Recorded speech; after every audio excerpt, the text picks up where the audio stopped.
할렐루야. 오늘 설교 말씀의 제목은 교회의 머리 되신 예수 그리스도. 성경 말씀은 에베소서 1장 22절로 23절입니다. 또 만물을 그의 발 아래에 복종하게 하시고 그를 만물 위에 교회의 머리로 삼으셨느니라. 교회는 그의 몸이니 만물 안에서 만물을 충만하게 하시는 이의 충만함이니라. 아멘. 교회는 하나님께서 이 땅에서 세우신 구원의 방주요 축복의 통로인 것입니다. 교회는 모든 그리스도인들의 영적인 고향이고 한평생 살아가는 동안 신앙의 보금자리인 것입니다. 예수 믿는 사람이 교회를 떠나서는 올바른 신앙생활을 할 수가 없습니다. 그래서 예수 믿는 사람들에게 진정한 축복은 하나님이 기뻐하시는 교회를 잘 만나는 것입니다. 그리고 그 교회에서 신앙생활을 잘하는 것입니다. 여러분 모두가 주님 안에서 복받은 하나님의 자녀라는 것을 잊지 않게 되기를 주님의 이름으로 축원합니다. 우리가 예수 믿고 구원받은 다음 하나님께서 기뻐하시는 교회의 소속이 되어 한평생 자리를 잘 지키고 교회를 떠나지 말고 교회를 뜨겁게 사랑하고 교회를 위해서 충성, 헌신, 봉사하여 하늘나라의 상급을 많이 쌓아둠으로 하나님께서 이 땅에 살아가는 동안 영혼이 잘된 같이 범사가 잘되며 강건하게 되고 생활에 풍성히 얻는 은혜와 축복을 누리며 살아가는 여러분 모두가 되기를 주님의 이름으로 축원합니다. 주님, 우리가 기쁨으로 감사함으로 주님을 섬기고 주님 영광을 위해서 헌신하는 주님의 일꾼들이 되게 하여 주시옵소서. 한평생 교회 중심, 십자가 중심, 예배 중심의 삶을 살아가면 하나님의 놀라운 은혜와 축복이 우리 모두에게 임하게 될 것입니다. 첫째로 교회의 머리 되신 예수 그리스도. 우리가 먼저 기억해야 될 것은 이 교회의 머리는 바로 예수 그리스도라고 하는 것입니다. 교회의 머리 되신 예수 그리스도에 대해서 에베소서 1장 22절은 이와 같이 선포합니다.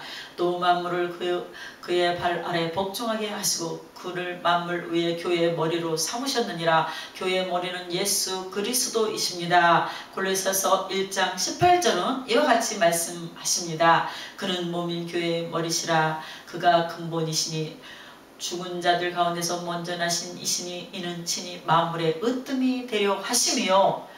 성경은 말씀하는 것입니다. 머리가 온몸을 다스립니다. 그래서 교회는 첫째도 예수님의 뜻, 둘째도 예수님의 뜻, 마지막도 예수님의 뜻이 이루어져야 합니다. 왜냐하면 예수님이 머리가 되시기 때문에 머리 되신 예수님의 뜻을 받들어 섬길 때 교회에 하나님의 은혜가 넘치게 되는 것입니다. 우리 모두 머리 되신 예수님의 명령을 따르는 주님의 일꾼인 것입니다. 주님께서 우리에게 사명을 주셨습니다. 이 십자가의 복음을 세계 만민에게 전파하라. 그리고 예수의 사랑을 우리 주위에 소외되고 헐벗고 굶주리고 병든 사람에게 전하라. 그래서 복음 전가와 사랑 실천을 우리의 사명으로 알고 힘써 실천할 때 하나님께서 우리에게 큰 은혜를 내려주시는 것입니다. 아멘. 할렐루야. 예수 믿고 나서 우리는 주님 앞에 갚을 수 없는 큰 사랑의 빚을 졌기 때문에 그 빚을 갚기 위해서 주의 복음을 전해야 되고 사랑을 실천해야 됩니다. 복음 전도와 사랑 실천은 교회에 맡기신 가장 큰 사명이요 우리 모두에게 주신 성도의 의무요 마땅히 해야 될 일이라는 것을 잊지 않게 되기를 바랍니다. 제일 처음으로 탄생된 예루살렘 교회가 폭발적으로 부흥했던 것은 이와 같은 복음 전거와 사랑 실천에 앞장섰기 때문입니다. 그래서 교회가 폭발적으로 부흥하고 많은 사람들에게 칭찬받는 교회가 되고 하나님의 영광이 나타나는 교회가 되었어요. 사도행전 2장 44절로 45절은 설명합니다. 믿는 사람이 다 함께 있어 모든 물건을 서로 통용하고 또 재산과 소유를 팔아 각 사람의 필요를 따라 나눠주며 47절입니다. 하나님을 찬미하며 또 온 백성에게 징송을 받으니 주께서 구원받는 사람을 날마다 더하게 하시니라. 복음 전파와 사랑 실천에 힘쓰니까 하나님께서 복을 내려주셔서 교회가 날마다 부흥했어요. 모든 백성들이 교회를 칭찬했습니다. 존경받는 교회, 하나님께서 함께 하셔서 복을 주시는 교회가 되었던 것입니다. 오늘날 우리에게 필요한 것이 바로 이와 같은 초대교회의 모습입니다. 주님 우리를 성령으로 충만하게 하여 주셔서 힘써 복음을 전하게 하여 주시고 소외된 이웃을 향하여 주의 사랑을 실천함으로 초대교회가 온 백성의 칭찬을 받는 것처럼 칭찬받는 교회가 되게 하여 주시옵소서. 하나님의 영광이 나타나는 교회 되게 하여 주시옵소서. 주님께서 복을 내려주셔서 구원받는 사람이 날마다 더하여지는 복된 교회 되게 하여 주시옵소서. 우리가 첫사랑의 감격을 회복하고 기쁨과 감사함으로 주님을 섬겨야 날마다 교회가 부흥하고 선한 영향력을 이웃에게 끼침으로 말미암아 모든 사람들이 교회를 칭찬하고 교회에 대해서 저들이 감사하고 교회를 존경할 수 있는 그와 같은 모습으로 우리가 선한 영향력을 끼쳐야 될 줄로 믿습니다. 코로나19를 통과하면서 교회가 문매를 맞았습니다. 원래 출발이 신천지인데 신천지가 원래 예수 장막 성전이라고 그랬다가 예수 믿는 사람들을 저들이 유혹해 가려고 교회라는 이름을 붙였어요. 신천지는 진정한 교회가 아닌 것입니다. 사이비 이단 집단인 것입니다. 그래서 신천지를 통해서 이 나라의 코로나가 확산되었고 그러고 나니까 모든 매스컴이 교회 그래서 교회가 문매를 맞게 되었습니다. 그러나 이것이 기회입니다. 우리가 이제 잘하기만 하면 온 세상 사람으로부터 칭찬을 받게 되고 존경받는 교회의 모습으로 자리매김하게 될 것입니다. 그러기 위해서 우리가 예수의 사랑을 실천해야 됩니다. 때를 어떤지 못 어떤지 복음을 증거하고 복음 듣고 소외되고 상처 입은 유대에게 예수의 사랑을 전할 때 하나님의 은혜에 임하고 하나님의 놀라운 축복이 우리 모두에게 넘쳐나게 될 것입니다. 그리고 사회로부터 온 백성으로부터 칭찬받는 교회가 될 것입니다. 주님 우리 교회가 이와 같은 모습을 회복하게 하여 주셔서 하나님의 은혜와 축복이 넘쳐나게 하여 주시옵소서. 날마다 기도하며 복음을 전하고 사랑을 실천하는 여러분 되기를 주님의 이름으로 축원합니다. 둘째로 그리스도의 몸된 교회. 둘째로 이 교회는 예수님이 머리 되실 뿐만 아니라 예수님의 몸된 교회라는 것을 잊지 말아야 합니다. 에베소서 1장 23절입니다. 교회는 그의 몸이니 만물 안에서 만물을 충만하게 하시는 이의 충만함이니라. 교회는 그리스도 예수를 머리로 아는 교회, 그 그리스도의 몸이 되는 교회인 것입니다. 그리스도가 우리의 머리가 되시고 이 몸이 그리스도의 지체가 되기 때문에 우리는 모두 그리스도 몸에 속한 지체들입니다. 지체가 모두 하나가 되어야 되는 것입니다. 어떤 경우도 지체 안에서 다툼과 갈등이 있으면 안 돼요. 만약에 몸의 어느 한 곳에 문제가 생기면 몸이 아픈 것입니다. 여러분 병원에 가서 수술 받아보신 분은 아시겠지만 수술 받고 나면 온몸이 아프고 회복하느라고 오랜 시간이 걸립니다. 그래서 우리는 그리스도의 몸이라는 것을 알고 주의 사랑으로 돌들목적 하나 되어 주의 사랑을 실천한 주님의 자녀들이 되어야 합니다. 고린도전서 12장 25절로 27절은 설명합니다. 몸 가운데서 분쟁이 없고 오직 여러 지체가 서로 같이 돌보게 하셨느니라. 만일 한 지체가 고통을 받으면 모든 지체가 함께 고통을 받고 한 지체가 영광을 얻으면 모든 지체가 함께 즐거워하느니라. 너희는 그리스도의 몸이요 지체의 각 부분이라. 한 지체가 고통을 받으면 우리가 어느 한 곳이 아프면 온몸이 아프고 또 한 지체가 영광을 받으면 나가서 글을 써서 잘 써서 그를 통해서 우수상을 표창받게 되고 메달을 받게 되면 내 삶 전체가 영광스럽게 되는 것처럼 우리가 주님의 영광을 위해서 한 몸이 되어서 주님 위해서 충성하고 헌신하게 될 때 교회가 칭찬을 받게 되고 주님의 영광이 나타나게 되는 것입니다. 그러나 서로가 다투고 분쟁하면 그리스도의 몸이 아프게 되고 주님이 슬퍼하시는 것입니다. 우리가 주님 안에서 하나 되기를 힘써야 됩니다. 태어난 지역이 다르고 자라난 배경이 다르고 우리가 연령이 다르고 성별이 달라도 우리는 주님 안에서 하나인 것입니다. 에베소서 4장 2절 3절에 하나 되기를 힘쓰라고 권면합니다. 모든 겸손과 온유로 하고 오래 참음으로 사랑 가운데서 서로 용납하고 평안에 매는 줄로 성령이 하나 되게 하신 것을 힘써 지키라. 하나님께서 이 에베소서를 통해서 우리에게 주신 말씀인 것입니다. 하나 되기를 힘써 지켜라. 왜 자꾸 인간의 생각이 나타나서 하나 되지 못하고 파벌이 생기고 나누고 다투니까? 이것은 다투고 나누는 것은 사탄의 역사이니까 성령이 하나 되게 하신 것을 힘써 지키라. 고린도 교회에 큰 부흥이 일어났어요. 성령의 각종 은사가 나타났습니다. 그런데 그 안에 파벌이 생겨나서 분쟁이 생겨나니까 사도 바울이 너무나 안타까워서 그들에게 편지를 보냅니다. 그것이 오늘날 성경 고린도전서가 되었어요. 고린도전서 앞부분에 이와 같이 권면합니다. 1장 11절 12절에 보니까 내 형제들아 그로의 지편으로 너희에게 대한 말이 내게 들리니 곧 너희 가운데 분쟁이 있다는 것이라. 내가 이것을 말하거니와 너희가 각각 이르되 나는 바울에게 나는 아볼로에게 나는 게바에게 나는 그리스도에게 속한 자라 하는 것이니 성령의 은사가 나타나 크게 부흥한 교회에 파벌이 생겨났어요. 나는 아볼로파, 나는 게바파, 나는 바울파, 나는 그리스도파. 그래가지고 서로 끼리끼리 자기들끼리 뭉쳐고 갈등과 다툼이 생겨났습니다. 너무나 사도 바울이 마음이 아팠어요. 어떻게 그리스도의 한 몸 된 교회가 너희들끼리 서로 나눠가지고 끼리끼리 하고 그렇게 분쟁하고 다투느냐. 그래서 저들이 성령 안에서 하나 될 것을 권면합니다. 이 모든 것이 인간의 어리석음과 교만, 고집으로 생겨난 잘못인 것입니다. 주님 안에서 하나가 되어야 합니다.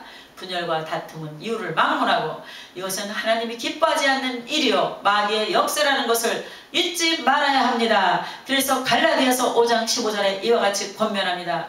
만일 서로 물고 먹으면 피차 멸망할까 조심하라. 어떤 경우에도 교회 안에서 다투고 나누고 하는 일은 있어서는 안 됩니다. 우리는 주님 안에서 하나입니다. 진보적인 생각을 가진 사람도 보수적인 생각을 가진 사람도 주님 안에서 하나인 것입니다. 우리가 태어난 것이 그것이 무슨 문제가 됩니까? 태어나 보니까 내가 부산에서 태어나게 됐고 영남 사람이 되고 태어나 보니까 전라도 광주에서 태어나서 호남 사람이 되었는데 호남 영남 이렇게 나눠서 다투면 안 돼요. 내가 서울에서 태어났든지 강원도에서 태어났든지 경기도에서 태어났든지 충청도에서 태어났든지 제주도 빼놓으면 섭섭하겠죠. 제주도에서 태어났든지 우리는 어디서 태어났든지 간에 주님 안에서 하나인 것입니다. 우리는 주님 안에서 하나입니다. 우리의 머리는 예수 그리스도이십니다. 예수 그리스도 외에 교회의 머리가 없습니다. 예수님만이 홀로 존귀함을 받으시고 높임을 받으시고 첫째도 예수님, 둘째도 예수님, 마지막도 예수님 믿는 것입니다. 할렐루야. 주님께 모든 영광 돌립니다. 주님 안에서 하나 되어서 기쁨으로 하나님을 섬기고 주의 복음을 전하고 사랑을 실천할 때 하나님의 큰 복이 우리 모두에게 임하게 될 것입니다. 아멘. 할렐루야. 셋째로 날마다 성장하는 교회, 날마다 성장하는 교회에 대해서 에베소 4장 15절에 그 목표를 말씀하고 있습니다. 오직 사랑 안에서 참된 것을 하여 범사에 그에게까지 자랄지라.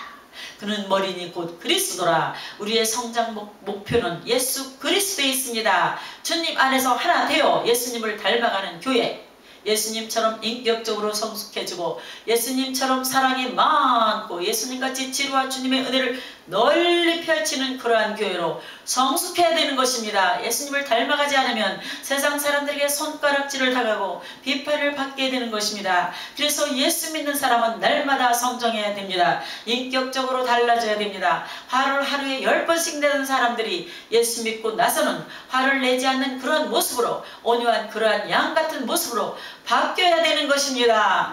그것이 성숙입니다. 10년 믿고 20년 믿는데도 달라지지 아니하고 자기 고집대로 살아가고 걸핏하면 성질 부리고 고함을 지른다면 그것은 부끄러운 모습인 것으로 본인이 깨닫고 오늘 이 시간 이후로 싹 고쳐서 변화된 모습으로 살아가기를 주님의 이름으로 축원합니다. 영적으로 성숙하고 인격적으로 성숙하고 또 많은 사람들이 모여들어서 양적으로도 부흥하는 복된 교회가 되기를 바랍니다. 그런데 성장하기 위해서 우리가 하나가 되어 서로 협력해야 됩니다.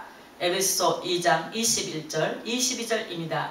그 안에서 건물마다 서로 연결하여 주 안에서 성전이 되어가고 너희도 성령 안에서 하나님이 거하실 처소가 되기 위하여 그리스도 예수 안에서 함께 지어져 가느니라. 아멘. 우리는 미완성이지만 성령 안에서 우리가 하나 되어서 함께 지어져 가는 것입니다. 어린아이가 태어났는데 자라지 않고 누워서 버둥거리고만 있으면 얼마나 그것이 부모님에게 큰 근심 걱정거리가 되겠습니까? 마찬가지입니다. 교회가 탄생하여 남보다 부흥해야 되는데 아무것도 안 해가고 찌그락찌그락 다투고 문제가 생기고 부흥하지 않는다면 우리 주님이 얼마나 근심하고 슬퍼하시겠습니까? 이제 우리는 잘못된 옛 모습을 내던져 버리고 성령 안에서 하나 되어 놀라운 부흥의 역사를 이루어야 됩니다. 주님의 몸된 교회가 부흥되지 않는다면 무슨 문제가 있다고 하는 것이에요. 그 문제를 우리가 빨리 해결해야 되는 것입니다. 어느 교회든지 주님 안에서 성령 안에서 하나님을 이루고 놀라운 부흥을 이룰 때 하나님께서 복을 내려주실 것입니다. 말씀과 기도가 주님 앞에 간절히 드려져야 됩니다. 예배를 향한 사모하는 마음이 있어야 돼요. 그렇게 될 때 하나님께서 성령으로 우리에게 기름을 부어주시고 우리가 서로 협력해 하나 되게 하시고 날마다 교회가 성장하게 만들어주는 것입니다. 에베소 4장 15절은 말씀합니다. 오직 사랑 안에서 참된 것을 하여 범사에 그에게까지 자랄지라. 그는 머리니 곧 그리스도라. 우리는 날마다 성장하고 또 성장해야 됩니다. 늘 주의 말씀을 묵상함으로 성령으로 충만하여 주의 뜻을 분별하고 하나님의 귀한 역사를 이루어 나가는 우리 모두가 되어야 합니다. 그것이 바로 성령의 충만입니다. 에베소서 5장 17절 18절입니다. 그러므로 어리석은 자가 되지 말고 오직 주의 뜻이 무엇인가 이해하라. 술 취하지 말라. 이는 방탕한 것이니 오직 성령으로 충만함을 받으라. 오직 성령으로 충만함을 받으라. 성령 충만이 우리 문제 해결의 길인 것입니다. 힘써 복음을 전할 수 있는 능력도 성령 충만의 열매로 맺혀지게 되는 것입니다. 우리가 나가서 사랑을 실천할 수 있는 능력도 성령 충만할 때 우리에게 임하게 되는 것입니다. 주님, 우리를 성령으로 충만하게 해주셔서 우리에게 맡긴 귀한 사명 감당케 하여 주시옵소서. 한 번뿐인 인생인데 우리가 예수 믿고 하나님의 자녀가 되었다는 것이 얼마나 큰 축복인지 모릅니다. 그런데 우리가 갚을 수 없는 큰 사랑의 빚을 졌으므로 이제는 그 사랑을 다시 주님께 갚아드려야 하는데 어떻게 갚아드려야 되느냐? 주님의 몸된 교회를 뜨겁게 사랑하고 우리 주위에 믿지 않는 사람들에게 예수의 복음을 전하고 어려움에 처한 사람들에게 주의 사랑을 실천할 때 그 사랑의 빚을 일부나마 갚아드릴 수 있게 되는 것입니다. 아멘. 할렐루야. 에콰도르 교회 건축할 때 빚지지 않고 교회를 건축할 수 있게 되었어요. 다 하나님의 은혜입니다. 할렐루야. 머리 되신 예수님만 높이고 예수님만 닮아가고 예수님만 증거하는 여러분 모두가 되기를 바랍니다. 예수님만이 우리의 생명입니다. 우리의 모든 것 되시고 우리의 삶의 전부가 되신다는 것을 잊지 말고 예수님을 닮아가고 예수님을 힘써 따라가는 여러분 모두가 되기를 주님의 이름으로 축원합니다. 아멘. 할렐루야. 찬송가 하나님의 진리 듣는데 함께 하나님 앞에 들으시겠습니다. 그리고 설교를 마치려 합니다. 하나님의 진리 등대 길이 길이 빛나니 우리들도 등대되어 주의 사랑 비추세. 우리 작은 불을 켜서 험한 바다 비추세. 물에 빠져 헤매느니 건져내어 사